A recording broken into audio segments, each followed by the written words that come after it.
mungkin memelihara ikan di akuarium, kita menggunakan obat anti nyamuk, termasuk juga seperti eh, repelen ya, seperti lotion atau spray yang disemprotkan ke kulit untuk mengurangi resiko digigit nyamuk. Kemudian memasang kawat kasa pada jendela dan ventilasi, gotong royong membersihkan lingkungan, kemudian kemudian meletakkan pakaian yang bekas ke dalam wadah tertutup, memberikan larvasida pada penampungan air yang susah dikuras, kemudian memperbaiki saluran dan talang air yang tidak lancar, eh, menanam tanaman pengusir nyamuk. Ya, beberapanya seperti ada bunganya yang untuk mengusir nyamuk ya. Jadi kita bisa melakukan berbagai cara untuk mengurangi datangnya nyamuk ke lingkungan kita. Nah, ini tifus. Tifus ini sebenarnya tidak hanya di musim hujan, di musim yang lain pun ini juga termasuk penyakit yang sepanjang tahun bisa dialami sama dengan eh, penyakit demam berdarah yang sebelumnya ya. Penyebabnya adalah bakteri Salmonella typhi dan Salmonella paratyphi. Nah, makanya biasanya kalau pasien-pasien yang mengalami demam tifoid ini perlu diperiksa eh, serologi untuk dua penyebab salmonella ini. Biasanya tertular dari kontaminasi air banjir atau minuman atau makanan yang diolah secara tidak higienis dan tidak matang.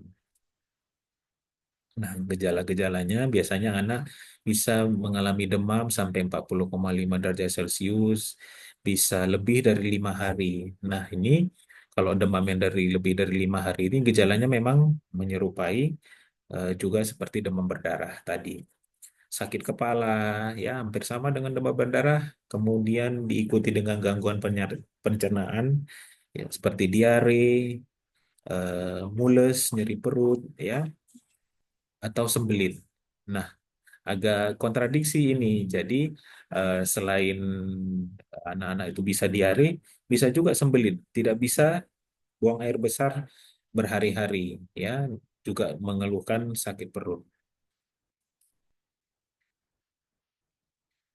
Nah, kemudian leptospirosis. Kalau kalau dulu mungkin orang-orang menyebutnya sakit pes, ya, biasanya ditularkan langsung melalui kontaminasi air atau genangan banjir yang tercemar oleh kencing hewan, urin hewan, seperti binatang peliharaan, anjing, hewan ternak, sapi atau babi, tahu. Dan tapi yang paling sering penyebabnya adalah tikus, ya, kencing tikus.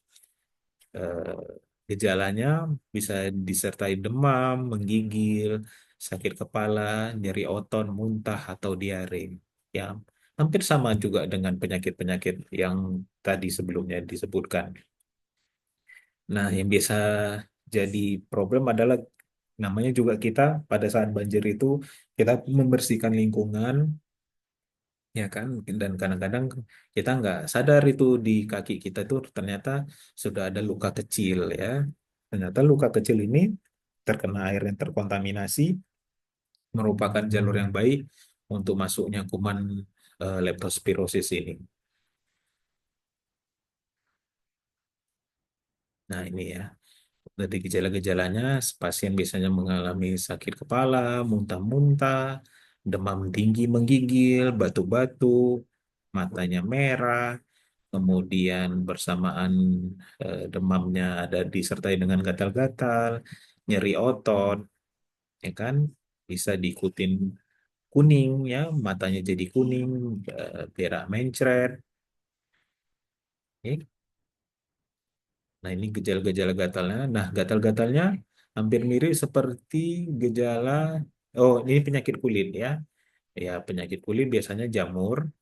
Nah, jamur itu biasanya akan timbul karena eh, daerah kulit kita itu pada saat banjir itu dia tetap basah, lembab. Nah, kalau dia udah lembab, apalagi di daerah-daerah lipatan badan biasanya eh, tempat media yang baik untuk pertumbuhan jamur ya.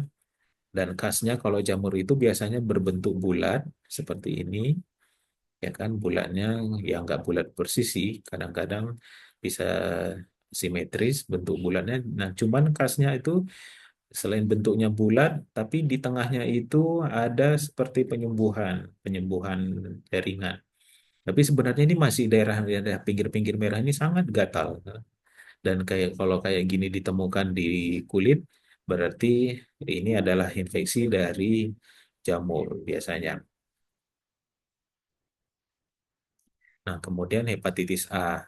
Hepatitis A, kalau bahasa awamnya yang sering dibilang orang awam adalah sakit kuning, ya kan? Sakit kuning, dan ternyata kalau diperiksa nanti fungsi levernya, terjadi peningkatan fungsi lever.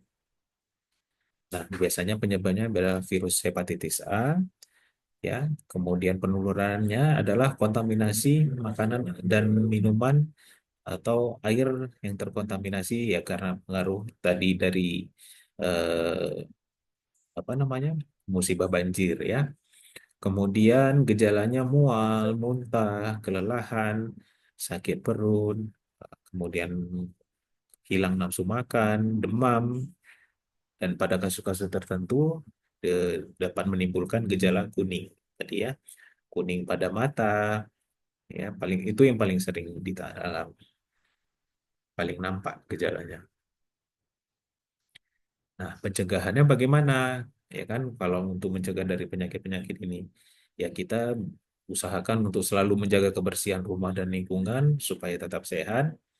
Ya kan, Eh, memang ya namanya kalau habis banjir tuh biasanya saya lihat banyak warga yang melakukan kebersihan rumahnya ya. Kemudian cuci tangan dengan sabun dan air yang bersih. Nah, ini juga problem karena biasanya eh, pada musibah banjir kayak gitu biasanya pasokan air juga dibatasin karena dari perusahaan PDAM biasanya juga membatasin distribusi air supaya eh, jangan didistribusikan juga air yang kotor ke rumah-rumah penduduk. Kemudian konsumsi makanan yang sehat ini juga jadi masalah karena kadang-kadang kalau udah namanya rumahnya kotor, dapur urusan dapur itu jadi susah ya kan. Nah, usahakan kalau bisa sih ikutin gaya hidup untuk berolahraga teratur ya kan. Mempersiapkan lah supaya kalau udah ya bahaya apa namanya kalau musibah banjir itu kita udah sehat badan kita.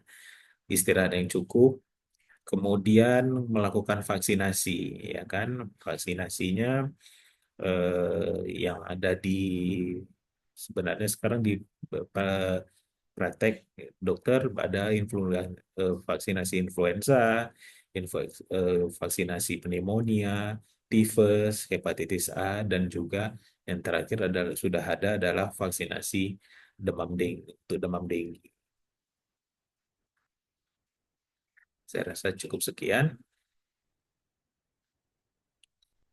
Baik, Baik, terima dengan senang hati kami persilahkan. Baik, sekarang kami membuka sesi tanya jawab. Silakan ajukan pertanyaan teman-teman, Bapak, Ibu melalui fitur chat atau raise hand, dan kami akan segera mempersilahkan teman-teman, Bapak, Ibu berbicara. Terima kasih.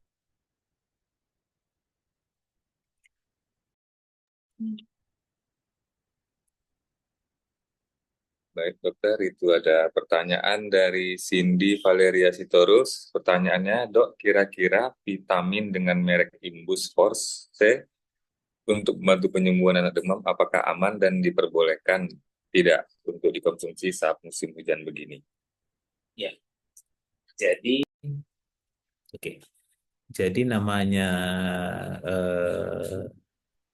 produk yang tadi disebutkan eh, Ibu Valeria tadi adalah produk sebagai suplemen. Jadi suplemen itu boleh-boleh saja dikonsumsi ya kan untuk anak-anak supaya mencegah eh, terkena penyakit pada musim hujan. Cuman sebenarnya kalau setelah timbul sakit diberikan Pemberian imunomodulator seperti itu lebih bagus diberikan pada saat setelah sembuh, bukan pada saat anak sakit untuk meningkatkan daya tahan tubuhnya.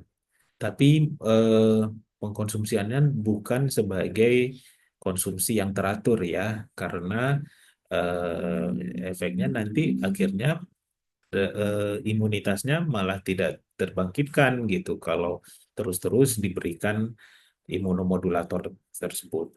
Jadi memang konsumsinya lebih bagus setelah sembuh, sadari sakitnya, kemungkinan mungkin setelah satu minggu baru kita bisa menggunakan imunomodulator itu. Bukan dijadikan sebagai pemberian suplemen yang rutin ya. Baik, untuk pertanyaan selanjutnya dokter dari Ibu Andriani. Dok, sekarang kan musim hujan, akibatnya banyak nyamuk di rumah. Apakah ada efek samping penggunaan obat nyamuk, baik yang semprot atau asap bagi anak-anak? Terima kasih atas penjelasannya dokter. Oke.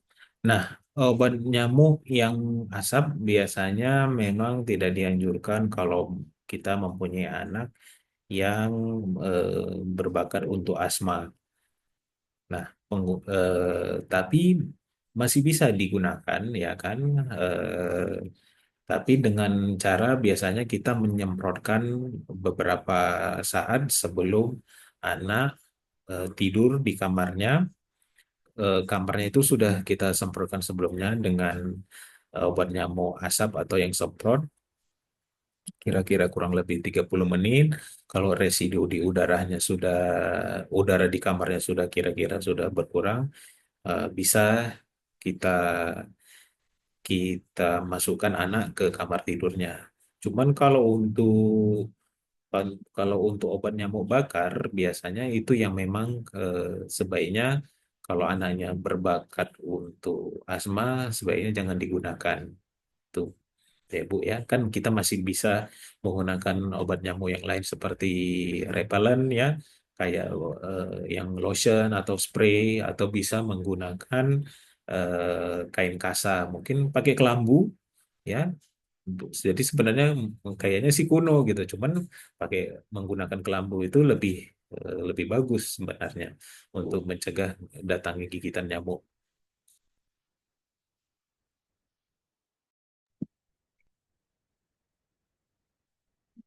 Baik dokter, untuk pertanyaan selanjutnya, Dok, izin bertanya, jika anak diare tapi sudah berhenti diarenya, tapi tidak melanjutkan minum Interlac dan zinc selama 10 hari, adakah dampaknya, Dok?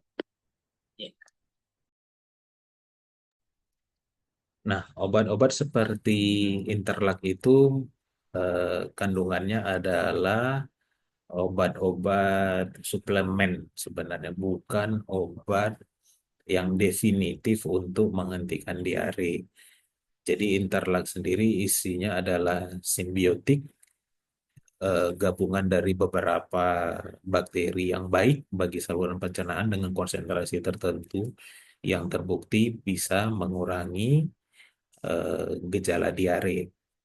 Dan zinc itu kegunaannya adalah untuk memperbaiki konstruksi dari saluran cerna supaya mempercepat terjadinya penyembuhan dari diare. Memang kalau beberapa literatur sudah eh, membuktikan bahwa biasanya penggunaan inter kita jangan bilang merek ya. eh, apa namanya suplemen simbiotik tersebut sebaiknya digunakan memang sepanjang 10 hari. Biasanya berbarengan gitu. Jadi kalau misalnya penggunaannya kurang dari 10 hari,